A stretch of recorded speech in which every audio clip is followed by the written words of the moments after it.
Ce journal vous est offert par le FPI, Fonds des promotions de l'industrie, votre partenaire privilégié pour la réussite de vos projets.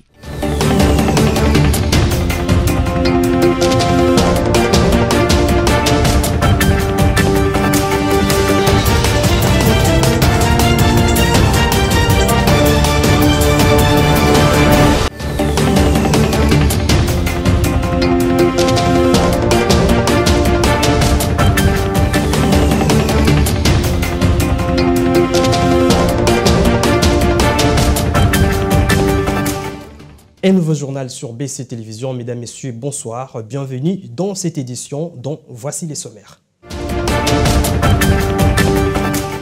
Tension entre Kigali et Burundi. Les porte-paroles du gouvernement Patrick Muyaya pensent que déstabiliser les autres pays fait partie de la stratégie du quotidien du président Paul Kagame.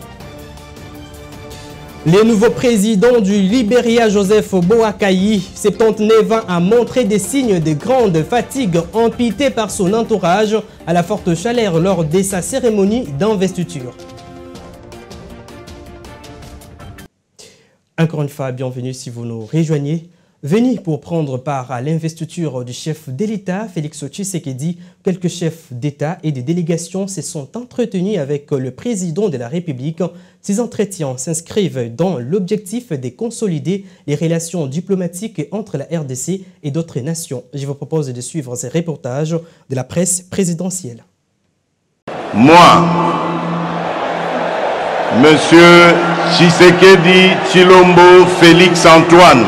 Après leur participation à la cérémonie d'investiture du président de la République Félix Antoine Tshisekedi, plusieurs chefs d'État et chefs de délégation ont prolongé leur séjour à Kinshasa. Ce dimanche, le chef de l'État a reçu dans son palais du Mont Ngalema, tour à tour, 4 chefs d'État et plusieurs délégations de haut niveau. À l'instar du président Denis Sassou Nguesso, son homologue Lazarus Chakwera, président de la République du Malawi, a eu un long entretien avec le président Félix Tshisekedi. Le chef de l'État a remercié son homologue pour son soutien à la République démocratique du Congo. Le même message de gratitude a été adressé au président Evariste Ndayishimiye du Burundi. Partenaire militaire de la RDC, le président burundais a réaffirmé sa volonté de travailler en synergie avec la RDC afin de combattre l'ennemi commun. Le président Carlos Villanova de Sao Tomé et Principe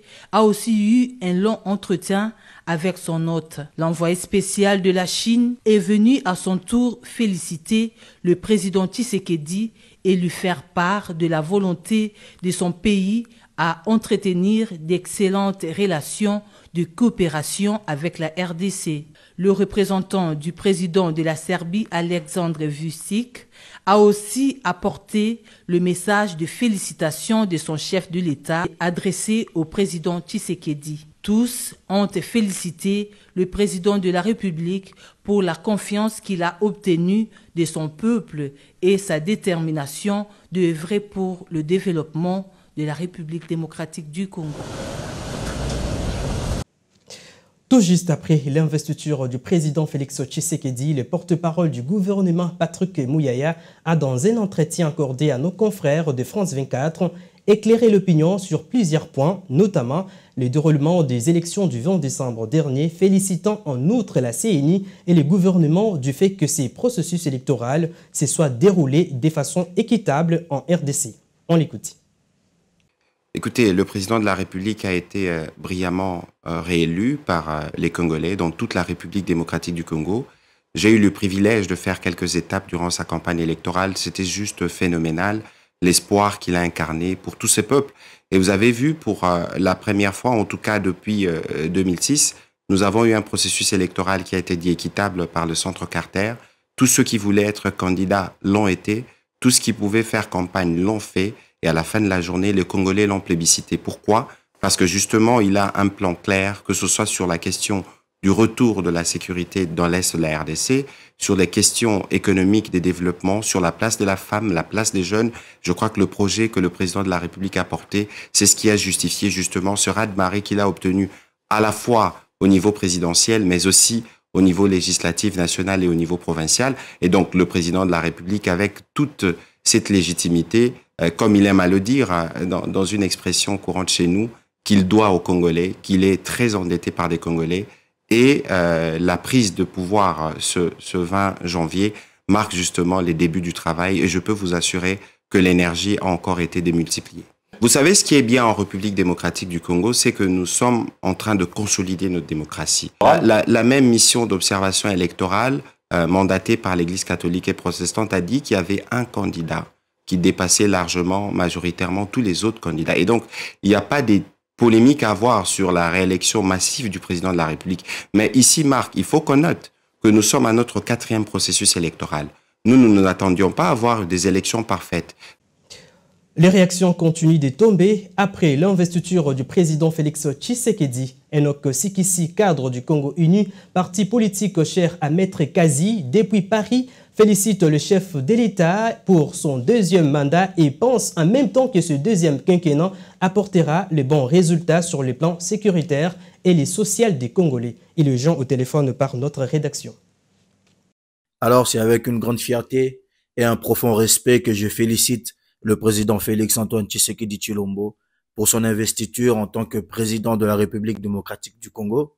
Ensuite, en ce qui concerne l'investiture du président de la République, cette investiture a été marquée par une participation remarquable des chefs d'État africains et des délégations internationales, soulignant ainsi le caractère significatif de cet événement sur le plan diplomatique. Cette forte présence offre une opportunité propice pour renforcer nos liens et consolider nos acquis à l'échelle tant africaine qu'internationale. En abordant ce second mandat, le président de la République doit concentrer ses efforts sur 2 priorités majeures. Tout d'abord, mettre fin à la guerre à l'est du pays afin de garantir l'intégrité totale de notre territoire. Ensuite, la 2e priorité est de se consacrer au bien-être social des Congolais en mettant en place des mesures efficaces pour lutter contre la cherté de la vie quotidienne. Ces objectifs fondamentaux pour l'avenir de notre nation nécessitent une collaboration étroite entre le gouvernement, la société civile et la communauté internationale. Alors bien évidemment, le président de la République n'a pas tout seul la charge du pays. Il en va aussi de nous tous de pouvoir nous engager pour faire en sorte que ces objectifs puissent être atteints.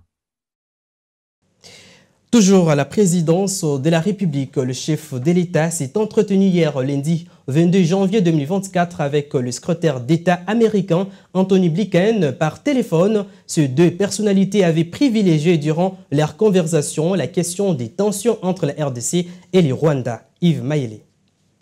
Au cours de cet appel téléphonique, le secrétaire d'État américain Anthony Blinken n'a pas seulement félicité Félix-Antoine Tshisekedi Tshilombo pour sa réélection à la magistrature suprême, d'après la presse présidentielle. Les secrétaires d'État américains soulèvent des préoccupations concernant les processus électoraux et la nécessité de trouver une solution diplomatique dans la guerre qui sévit dans l'est de la RDC. La même source signale également qu'Anthony Blinken a encouragé le président Tshisekedi à privilégier la voie du dialogue pour apaiser les tensions entre Kinshasa et Kigali.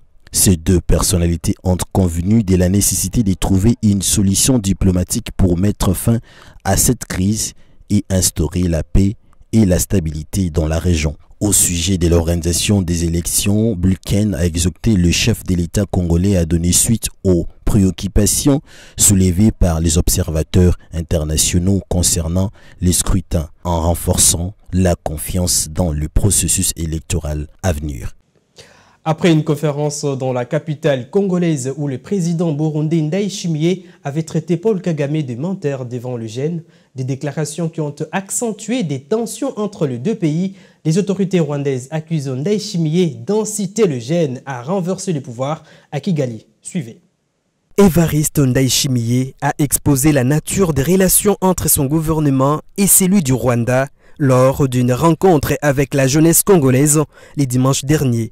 À Kinshasa, le président burundais a relevé des informations sur ses rapports avec Paul Kagame qu'il qualifie des menteurs. Selon Kigali, le président Ndayishimiye a profité de son rôle de champion de l'Union africaine pour la jeunesse, la paix et la sécurité pour lancer des accusations graves contre le Rwanda. Le président Ndayishimiye a ouvertement accusé le Rwanda de soutenir des rebelles burundais basés à Kigali, ce qui est une allégation sérieuse et préoccupante, peut-on lire dans les communiqués du gouvernement rwandais. En réaction à ce sujet, le gouvernement congolais, par le biais de son porte-parole Patrick Mouyaya sur le plateau de France 24, pense que déstabiliser les autres pays voisins fait partie de la stratégie permanente du président rwandais Paul Kagame. Écoutez, le mal est connu dans la région, il s'appelle Paul Kagame, et c'est pas surprenant d'ailleurs de voir cette donne refaire surface, parce que c'est dans sa stratégie permanente de déstabiliser les voisins. Mais je pense aussi qu'il y a un dialogue de haut niveau entre le président, notre président et le Burundi, dans une mutualisation des efforts pour le retour de la paix dans la région de manière générale. Bon, la question, ce ne serait pas de faire une alliance contre le Rwanda, parce qu'il faut dissocier les Rwandais du président rwandais, mais l'idée, c'est d'arriver à avoir une région de Grand Lac pacifiée où toutes les populations peuvent économiquement se déplacer et s'émouvoir sans espoir d'être inquiétées. Notons que, depuis fin août 2023, la RDC et les Burundi ont signé un protocole de défense concernant le M23 soutenu par le Rwanda. Le président Evariste Ndayishimiye a souligné que malgré une apparence de cessation des hostilités, les tensions persistent encore dans la partie est de la RDC. L'envoyé spécial du président Cyril Ramaphosa dans la région des Grands Lacs, Jeff Radebe, a été reçu par le vice-premier ministre, ministre de la Défense et ancien combattant Jean-Pierre Bemba. Au milieu de leurs échanges, la préoccupation de son pays d'apporter la paix à l'est de la RDC, déchirée par les multiples atrocités. Yves Maïlé. Pour apporter la paix dans la partie est de la République démocratique du Congo, l'Afrique du Sud s'est engagée à déployer ce militaire. C'est ce qui a affirmé l'envoyé spécial du président sud-africain dans la région du Grand Lac, Jeff Radebe, qui a échangé avec le vice-premier ministre, ministre de la Défense et ancien combattant Jean-Pierre Bemba avec toute sa délégation. À en croire Jeff Radebe, la coopération militaire entre les deux pays, l'Afrique du Sud et la RDC, est un moyen important d'obtenir la paix à l'est de la RDC. Il a renseigné en outre que le souhait du président Ramaphosa est celui de voir prochainement l'est de la République démocratique du Congo retrouver la paix durable. Pour rappel, le renforcement des coopérations militaires entre la RDC et la RSA est l'une des résolutions prises à l'issue des travaux préparatoires de la 12e session de la Grande Mixte entre les deux pays tenue à Kinshasa au mois de juillet en 2023. Mesdames, Messieurs, corrigez avec moi, c'est un récit de Ginette Fika. Publication ce mardi 23 janvier 2024 à la centrale électorale des résultats provisoires des élections municipales. Cette publication intervient 2 jours après la publication provisoire des résultats des élections législatives provinciales. Ginette Fika. La Commission électorale nationale indépendante CENI a procédé cette fois-ci à la publication de résultats provisoires des élections municipales. C'était dans la salle Abbé Apollinaire Malumalu, dans la commune de la Gombe à Kinshasa. Article 2. Seuls sont éligibles à l'attribution des sièges dans chaque circonscription électorale les partis et regroupements politiques ayant atteint le seuil légal de représentativité au niveau communal. La liste de chaque circonscription électorale est accompagnée des annexes ci-après.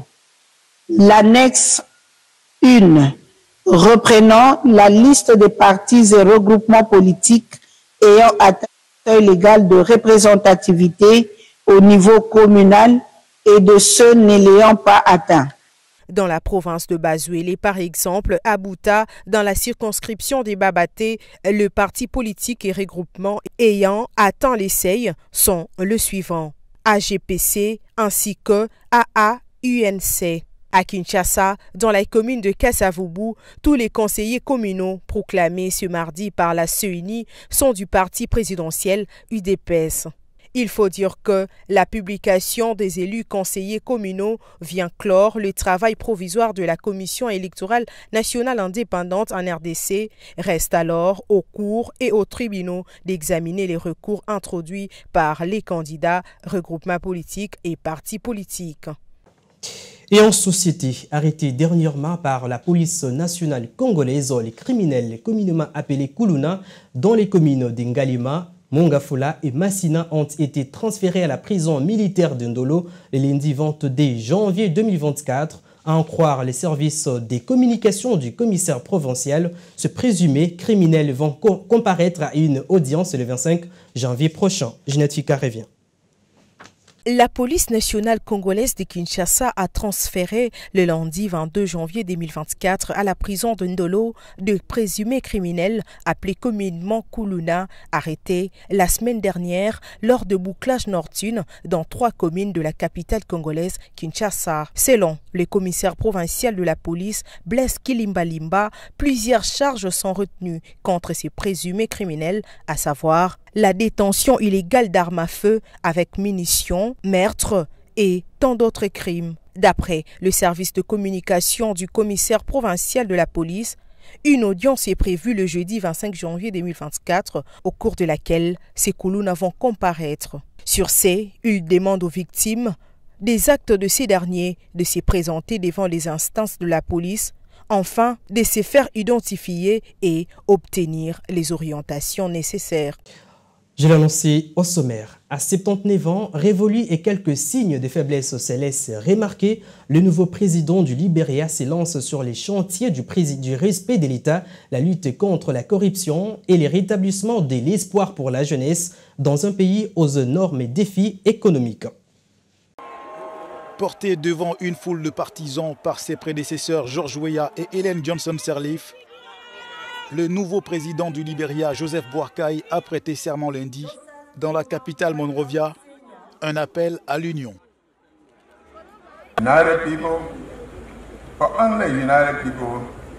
Peuple uni, car seuls des peuples unis peuvent construire une nation. Et où prévoyons-nous d'amener le Libéria dans les 6 prochaines années? Nous devons recentrer nos énergies politiques. La campagne électorale étant désormais derrière nous, j'embrasse tous les compatriotes libériens, chez eux et dans la diaspora. À la suite d'une campagne présidentielle qui avait déchaîné des passions et des élections très disputées en novembre, Joseph Boakai l'avait emporté face à George Weah.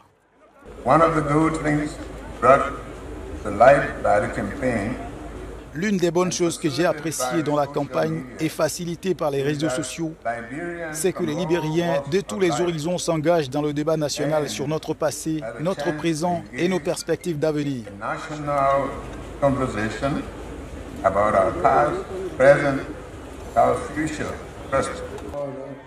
À 79 ans révolus et quelques signes de faiblesse, le nouveau président du Libéria se lance sur le chantier du respect de l'État, la lutte contre la corruption et le rétablissement de l'espoir pour la jeunesse dans un pays aux énormes défis économiques.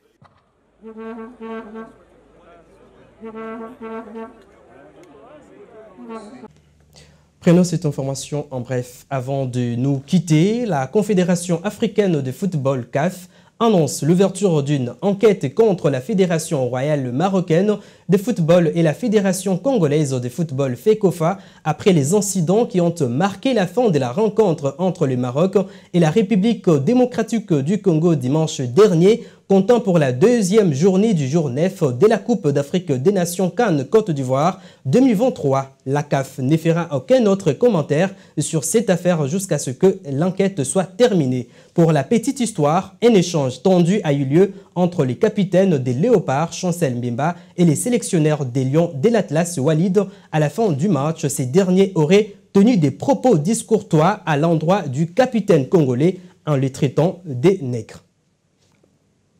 Ce journal est terminé. Place à présent au rappel des principaux titres. Tension entre Kigali et Burundi. Les porte-parole du gouvernement Patrick Muyaya pensent que déstabiliser les autres pays fait partie de la stratégie du quotidien du président Paul Kagame.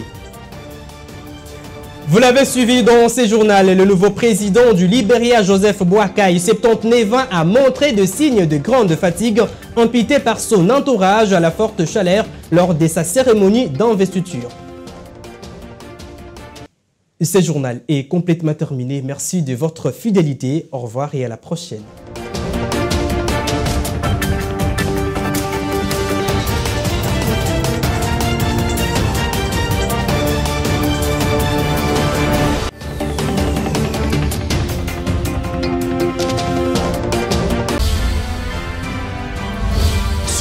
vous a été offert par le FPI, Fonds des promotions de l'industrie, votre partenaire privilégié pour la réussite de vos projets.